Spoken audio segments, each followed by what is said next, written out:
समाप्त भई है हवन कुंड में कूदी। उते एक जगह आओ है कि सती जी का मरना जब शिव जी ने सुना तो बोले भीजो तिलक नयन जल पानी, भीजो तिलक नयन जल पानी। शंकर जी ने जब सती का मरना सुना कि हवन कुंड में कूद गई तो भीजो तिलक नयन जल पानी, शंकर जी को तिलक भीज गओ। इतने रोए के तिलक भीज गओ।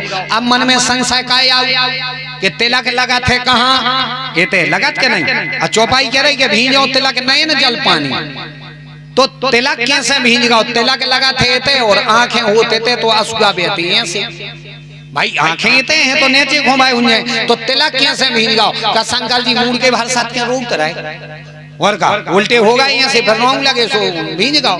नहीं, आप वही को 2-3 बेर पढ़ियो समझ में आए। काका लिखो भीजो तिलक, तिलक भीजो है जल पानी, 2 चीजें लिखी हैं, जल और पानी। जल लिख दिया तो पानी की क्या जरूरत, और पानी रख दो तो जल का लिखो।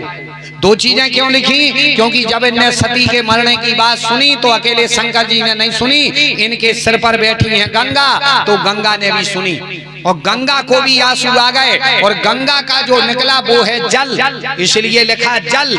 तो गंगा का जल और नयन जल पानी। पानी कौन? शिव जी की आंखों से निकला वो पानी और गंगा से निकला वो जल। तो गंगा के आंसुओं से शंकर जी का भीज गया तिलक और शंकर जी के आंखों का पानी नीचे को बह गया। 2 शब्द लिखे भीजो तिलक नयन जल पानी। जल और पानी में रहस्य। इसी प्रकार यहाँ भोजन करत बुलावत राजा ने बुलाया, पिताजी ने नहीं बुलाया। पिताजी बुलाते ये जाते। राम जी मर्यादा। अच्छा, नीचे की चौपाई में पढ़ना, कौशल्या जब बोलन जाए, फिर रानी नहीं लिखा, फिर क्या लिखा? कौशल्या, रानी नहीं लिखा। और इनने कहा कौशल्या है मेरी माँ, जहाँ बुलाएगी वहां जाएंगे। नहीं, राम तो प्यारे इतने मर्यादा में रह का बताएं। राम जी की तो छोड़ो, राम धनी तो राम जी ने जो तिथि में जन्म लो तो वह तिथि लो मर्यादा में रही है। रही के नहीं रही है? हाँ, राम जी ने कौन तिथि को जन्म लाओ तो, कौन सी तिथि को? नमे को लाओ तो कने लाओ तो, नौमी तिथि मधुमास पुनीता। तो नमे लो इतनी मर्यादा में है का बताएं, इतनी। अच्छा देखो, कल अपन ने गिनती पढ़ी थी, एक ना एक दूनी 2। आज दुनिया पढ़ के देखिए, 9 अंक में लिया था इनने, तो 9 का अंक पूर्ण है, मर्यादित है। आप 9 को दुनिया पूरो पढ़ियो, 9 के 9 ही बचे रहे, आगे नीचे नहीं जाते हैं। जैसे 9 एकम और 9 दूनी 18 कितने होते? 1 पे 8, 8 और 1 कितने हो? तो 9 के 9 ही रह गए। और 9 तीरी तो 2 और 7 कितने हो? 9 के 9 ही रह गए। 9 चौके 36, तो 3 और 6 9 पन्ना 4 और 5 9 सी 5 और 4 9 7 6 और 3 9 8 7 और 2 9 नाम 8 और 1 9 धाम 0 गाँव 100। 9 के 9 ही बचे, नहीं बचे? पूरा दुनिया पढ़ लो, 9 से आगे ने पासे। राम धनी तो भाई 9 इतना मर्यादित है, इतना मर्यादित क्या बताएं।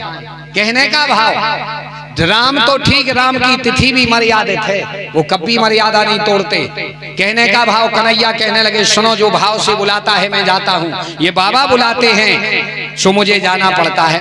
गर्गाचार्य जी ने नेत्र बंद करके देखा, ओहो कन्हैया ये तो जगत नियंता जगता धार हैं, इनका जूठन खाने के लिए तो मैं स्कूल का गुरु बना था। गर्गाचार्य जी ने वही प्रसादी पाई, कन्हैया के प्रसाद को पाया और बड़े आनंद से गए।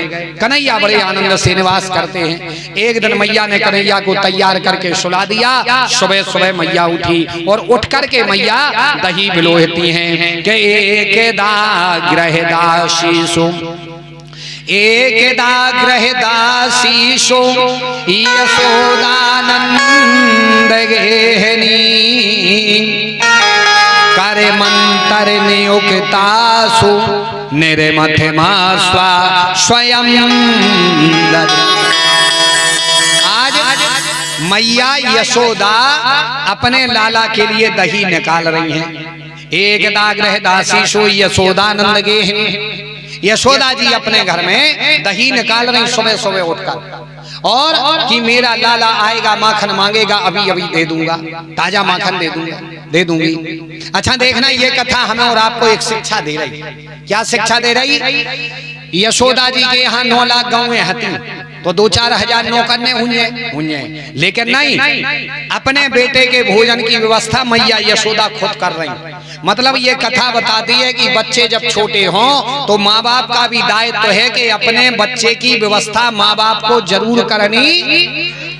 बचपन में माँ बाप को अपने बच्चों पर ध्यान जरूर देना। ना अपन नहीं देते हैं बचपन में ध्यान, सुबह नहीं देते, फिर बुढ़ापे में अपन पे ध्यान, कहूँ बेसोई गलत वही देते। हाँ, हल्के से में तुमने ध्यान दे दो। हाँ, जैसे देख लियो पेल के जमाने में मताई बिल्कुल बगल में पारती, बाल बच्चों को ओली में रेतती, आंचल से आंसुआ पहुंचाती। अब तो वो आंचल ही है रात जा रहा, अबे कपड़ा ही नहीं पहराते आए। अब तो पेंट चल गओ फटोस हो ना, ये कोई झामा चल गओ गोड़ से मुंह लो। अब आपका भाई पहले के जमाने में देखो, अच्छा बच्चे माँ का दूध पीते थे, तो पहले को उसे कह देखो क्या है, माँ का दूध पिया हो तो आ जाओ। हाँ, खिड़की तोड़ के दरवाजे तोड़ के लड़ भेजा। तो आजकल के कौन उसे का युग ने कैसे कि आजकल कहाँ, आजकल तो बाल बच्चे हो गए, लेकिन 2 ही जनों को जाने ड्यूटी पे। बाल बच्चों होगा को पाले, सो एक पालवे बारी लगा ली आया, सो उन्हें बा बेचारी दूध कहाँ से पियाए, उन्हें बाटल में भरो दूध और पकड़ा दी भैया को। सो भैया ने हल्के से का पकड़ लाई और दूध की बाटल। तन्नक से बड़े भाई गए स्कूल सो टांग लाई पानी की बाटल। तन्नक से और बड़े भाई सो लिमका थम सबको कोला मिरिंडा की बाटल। तनक और बड़े भाई गए कहाँ, कॉलेज में, उते मिल गए दोस्त, सो पकड़ लाई बा बाटल जो ने पकड़ो चाहिए है। हाँ, कई दोस्ती को कोल धरो, 2-2 बूंद हो जाए, कुलाट खा गए रामधनी। तो बा बाटल पकड़ी, अब बा खेची सो फिर लीवर किडनी दुनिया भर को भाव खराब पहुंचे डॉक्टर के लगो रे तुम बाटल भक्त हो, हम काहे को छोड़वा में। सो डॉक्टर ने भी लटका दई का बा लटकी रही अपन कड़ गए। भाई अगर हल्के से में बाटल ने पकड़ाते तो शायद जा जरूरत नहीं पड़ती। पहले माँ का दूध पीते थे तो माँ के भक्त होते, गौ से कह दे मताई को दूध पियो हो तो आ जा, अटारी पे से कूद के यहाँ जाते। आजकल के गौ से कहियो पिया हो माँ का दूध तो आ जाओ, वो कहो और अपन ने नहीं पियो, और बाटल को पियाते हम नहीं आ रहे। हाँ, पहले माँ का दूध पीते थे सो माँ के भक्त होते, अब बाटल को पी रहा सो बाटल के भक्त हो रहे। इनमें लड़कों की क्या गलती? हम भाई जिसका दूध पिएंगे उसके भक्त होंगे। इसलिए अपने बच्चों को बचपन में माँ बाप को भी पूरा ध्यान देना। यशोदा जी के यहाँ 9 लाख गौएं हैं, हजारों नौकर होंगे, लेकिन अपने बेटे के भोजन की व्यवस्था यशोदा खुद करती हैं। सुबह सुबह दही बिलो रही हैं, दही बिलोते बिलोते यानी ही गीतानी तैयार कर रही है माखन भजन गागा करके। लाला आएगा माखन मांगेगा। सुखदेव जी कहते राजन नेत्र बंद करके इस झांकी का दर्शन करना।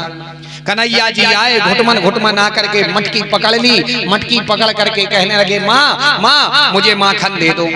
यशोदा कहने लगी लाला नेक रुक जाओ, अभी माखन निकलेगो तो पा लियो। कन्हैया कहने लगे नहीं मैया मुझे तो माखन चाहिए, अभी चाहिए, ताजो चाहिए। यशोदा कहने लगी लाला नेक रुक जाओ, अभी नहीं है। बोले नहीं मुझे तो ताजो चाहिए, अभी चाहिए। अभी यशोदा कहने लगी हे भगवान कहाँ से माखन दे? कहने लगी बासो रखो है भैया उठा के खा ले। कन्हैया बोले नहीं मैया मुझे तो ताजो चाहिए।